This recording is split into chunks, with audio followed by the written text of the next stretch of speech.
మీకు అంటే ఈ స్టోరీ చెప్పిన తర్వాత మీకు ఏ పాయింట్ బాగా నచ్చింది అండ్ కనెక్ట్ అయింది?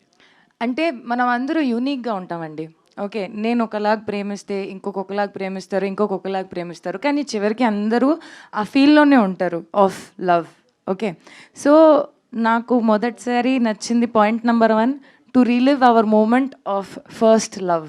అంటే మనం మొదటిసారి ప్రేమ చేస్తే ఎలా ఉంటది? వర్జిన్ అనేది ఆ కాన్సెప్ట్.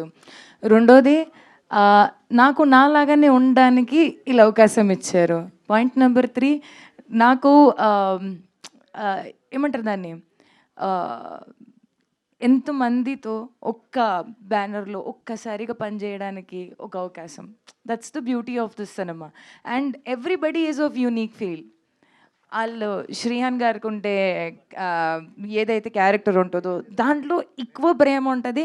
బట్ చూపిచ్చే విధానం ఎట్లాంటిది అంటే ఒక అబ్బాయి ఇప్పుడే జస్ట్ కొత్తగా పెద్దయ్యాడు. అంటే ఇప్పుడు పెద్దయి ఎలా ఎంత కేర్‌లెస్‌గా యూ డోంట్ హావ్ టు ఇప్పుడు కొంచెం యూనో పోరి పటాయించాలి, ముందుకెళ్ళాలి, చూద్దాం మన ఆట ఎలా ఉంటదో అన్నట్టు. రియలీ ఆయన క్యారెక్టర్ ఎంత బాగుంది తెలుసా? ఇప్పుడు మీకు అలా అనిపిస్తది. మీరు ఇలా అంటున్నారు. కానీ ఒక అబ్బాయి ఒక 2 ఏసిన తర్వాత అతను ఎలా ఫీల్ అవుతాడు? అబ్బా! రావాలిరా పోరి నాకు నచ్చిందిలే రావాలే. అంటే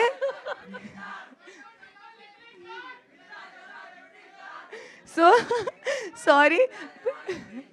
థ్యాంక్ యూ. బట్ స్టిల్ నాకెలా అంటే ఆయనకు ఉండే ఫీల్ ఒకటి, తర్వాత Geetha Anand is like decent guy. ఇప్పుడు ఐటీ చేసుకున్న అబ్బాయిలు ఎలా ఉంటారు? వెరీ డీసెంట్గా కొంచెం ముద్దుగా మాట్లాడతారు, క్యూట్గా ఉంటారు. అంటే he somebody who doesn't talk much. Geetha ఎలా మాట్లాడతాడు? గీత అసలు క్యారెక్టర్లోనే మాట్లాడు.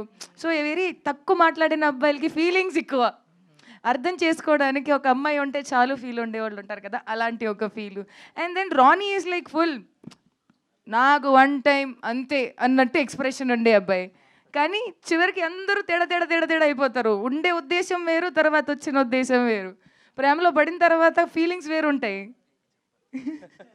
ఇంక ఇంక చెప్పొద్దు. అంటే వీళ్ళందరికి భయం ఏంటంటే నా కడుపులో మాట ఉండదు. టక్కుమని బయటకొచ్చేస్తది.